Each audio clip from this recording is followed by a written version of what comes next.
You have written your last name more times than you could ever count.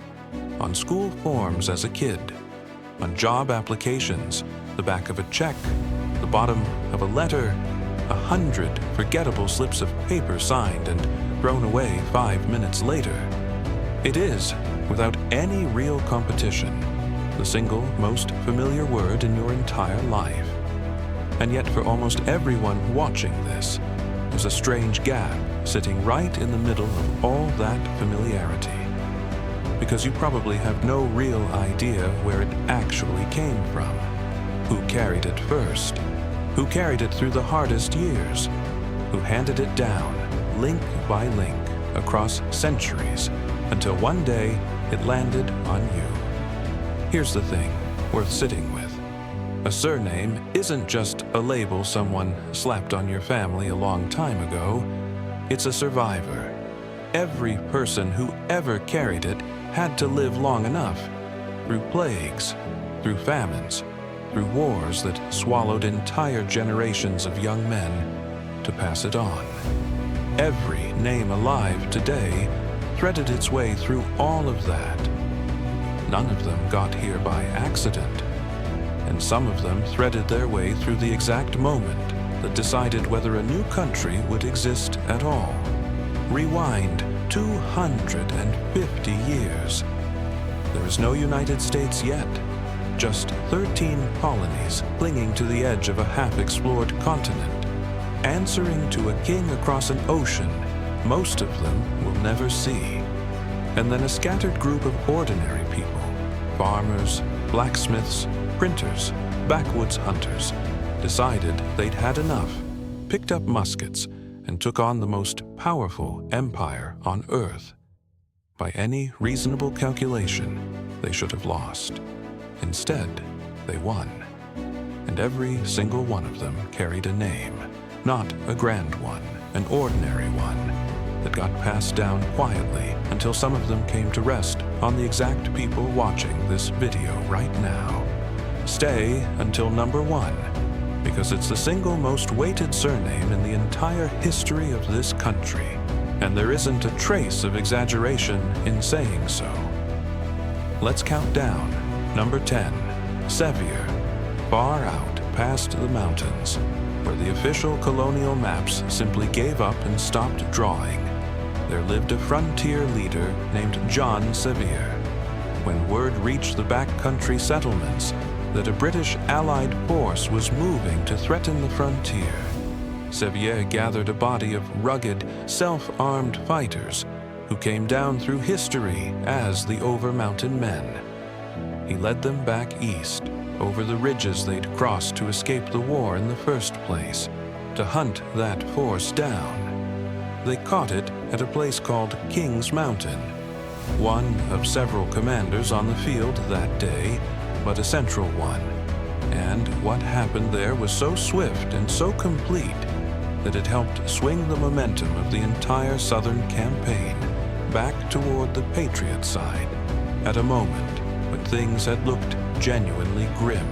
The Sevier family's own long-held tradition traces the name back to Sevier, a Huguenot family from Navarre, who anglicized the name after fleeing religious persecution in France. It's a well-documented family story, though professional surname researchers also point to a separate, older English explanation, an occupational name for a sieve maker, unrelated to Xavier at all. Which one is true for any individual Sevier family is genuinely disputed. What isn't disputed is what the name came to mean in Tennessee.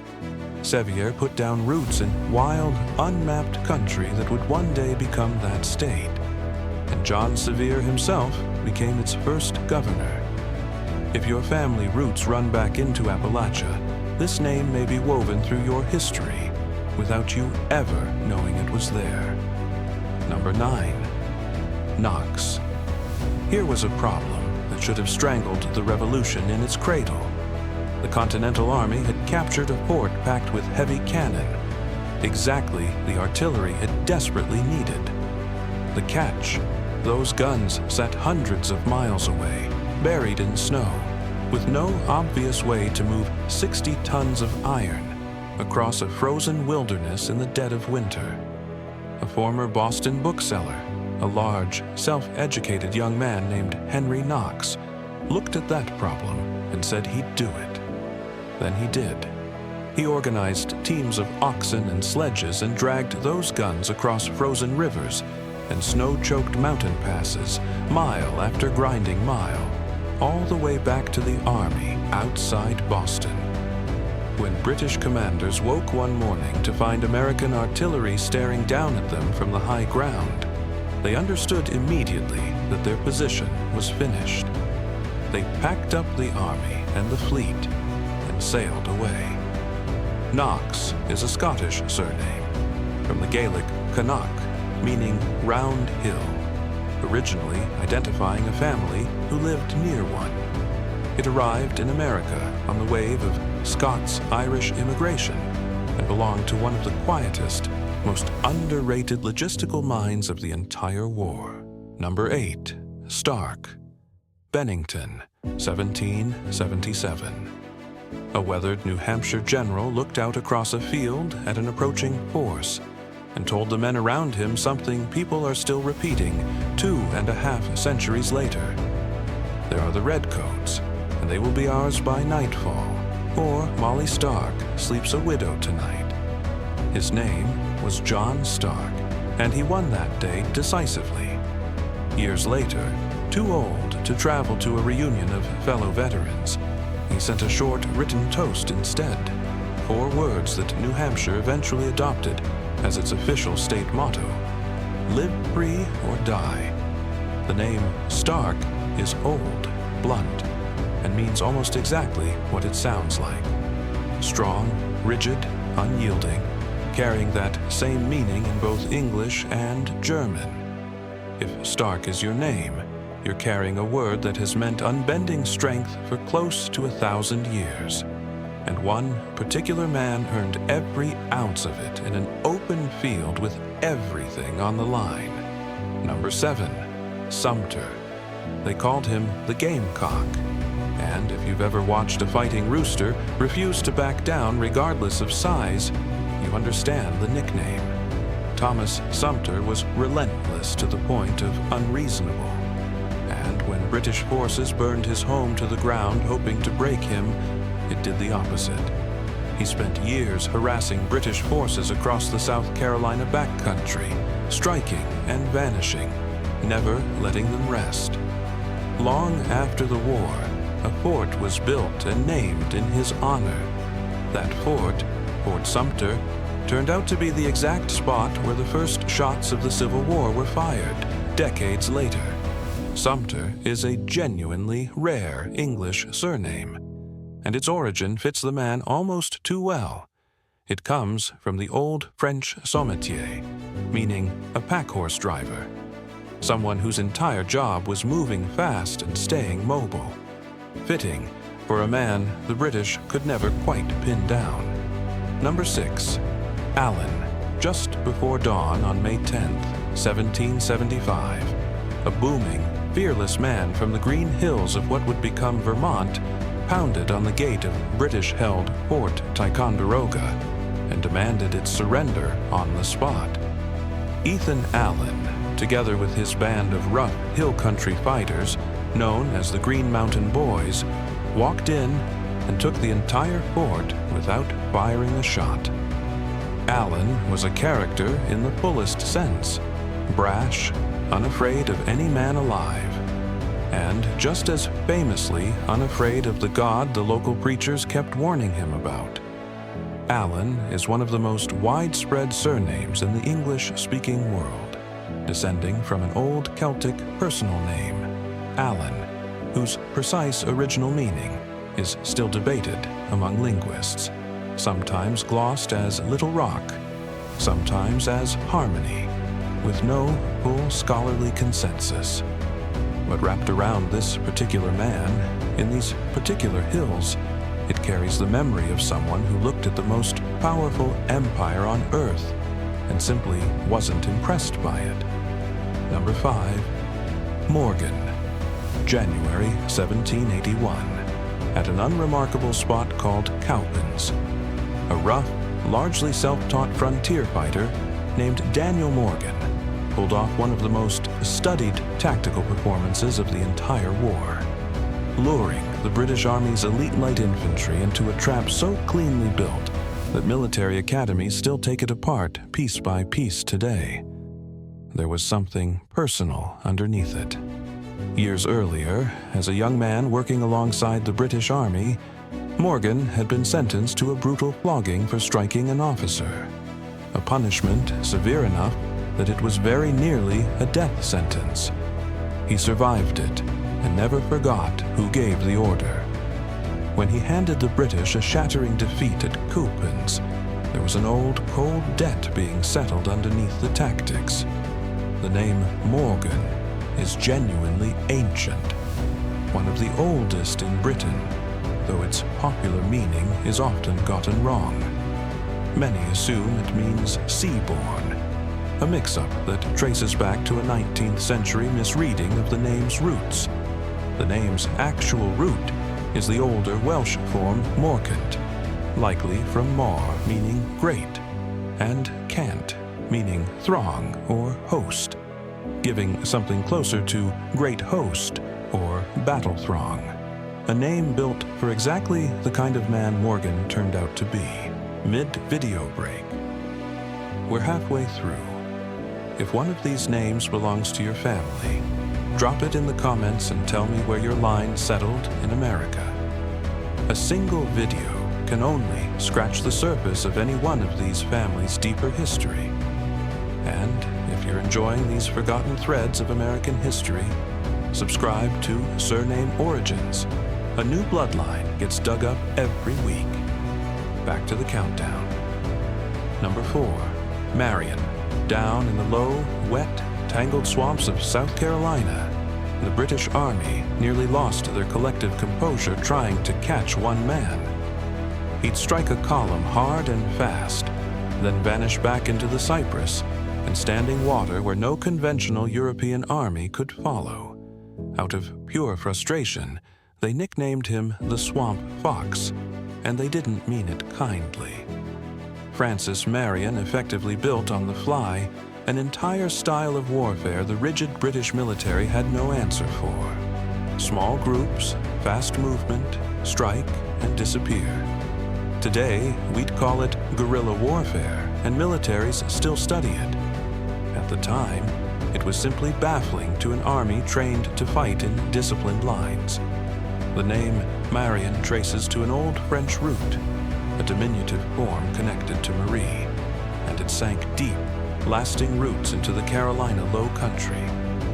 If your family history runs through those marshes and slow rivers, the Swamp Fox may not be sitting far from your own line. Number 3, Hancock. Look closely at an image of the Declaration of Independence, and one signature towers over every other name on the page. Huge, looping, almost theatrical. That's John Hancock. The story handed down says he signed it that large, so King George could read it without reaching for his spectacles. Whether every detail of that particular story is literally true is hard to confirm, but it fits the man well. Hancock was the wealthiest merchant in Massachusetts, and by signing first and signing enormous, he was staking his entire fortune and his own neck on the outcome. The name is Old English at its root, originally meaning something close to Little John, a diminutive that, in America, transformed into something else entirely. It came to mean nerve, backbone, the act of putting your name on the line and daring anyone to do something about it. We still use it that way. When someone asks for your John Hancock, they're asking for your signature, usually with no idea they're invoking a man who signed his own potential death warrant in enormous, defiant ink. Number 2, Revere.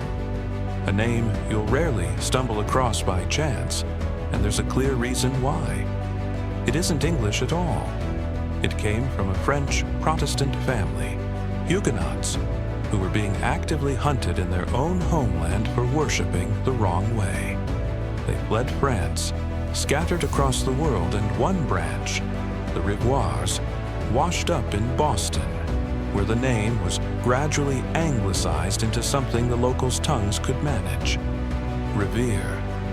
Paul Revere was a silversmith by trade, and a genuinely skilled one. But on a particular night in April of 1775, he set the silver aside, borrowed a horse, and rode out into the dark to warn the countryside that British troops were on the march. The famous poem quietly leaves out the ending. British patrols caught him before he completed the ride. It didn't matter. The alarm was already spreading through other riders. The militia was already pulling on their boots, and the name Revere was permanently stitched into American memory anyway. Wherever you come across this name today, and you won't come across it often, there's very frequently an old, proud Huguenot refugee bloodline running just underneath it. Number 1, Washington. Everyone already knows this one. George, obviously. But here's what gets flattened out every time the name comes up. He didn't step onto the stage alone.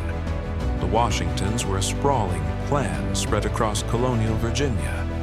And when the war came, the family didn't send one man. Cousins, nephews, relations by blood and marriage turn up again and again across the officer corps and muster rolls of the Continental Army. George just happened to be the one history chose to carve into marble. The name's origin is almost comically humble by comparison.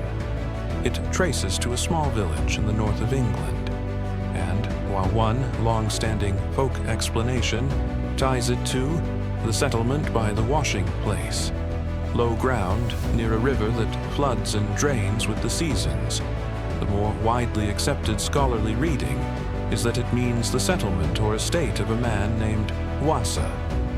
Either way, there was nothing noble about the name at the start, which is exactly what makes the arc of it land so hard. A name that began as unglamorous English lowland became, across a handful of generations and one extraordinary lifetime. The name of a man who held a starving, half-frozen army together through winters that by all rights should have ended it. A man who was handed more raw power than almost anyone in history, who could have crowned himself, and who instead set it down and walked home to his farm. Kings clung to power until death took it from them. He gave his back voluntarily. If you carry the name Washington, understand this: you carry the single most weighted surname in the entire history of this country. So there you have it. 10 names, 10 men.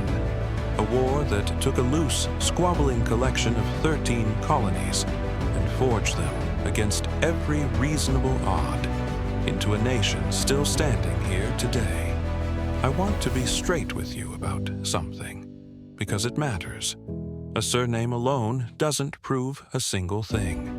Thousands of families can carry the exact same name and never share a drop of blood. Names spread, get borrowed, get changed at borders and simplified by clerks. Carrying the name Morgan doesn't make you a descendant of Daniel Morgan, any more than sharing the name Washington drops George into your family tree. That was never really the point. A name is a thread, a place to begin. Every one of us is holding one, and most people never once pull it to see where it leads. The ones who do are sometimes stunned by what's waiting at the other end. So go look at your own last name tonight, like it's a stranger's name you've just been handed. Say it out loud. Ask yourself who carried it before you, and what they had to survive so it would still be here, resting on your shoulders. Drop your surname in the comments. Tell me if it's on this list, and if it isn't, tell me anyway. These old threads cross in ways you'd never guess. Subscribe to Surname Origins for more forgotten history, hiding inside the names people carry every day without knowing what they mean.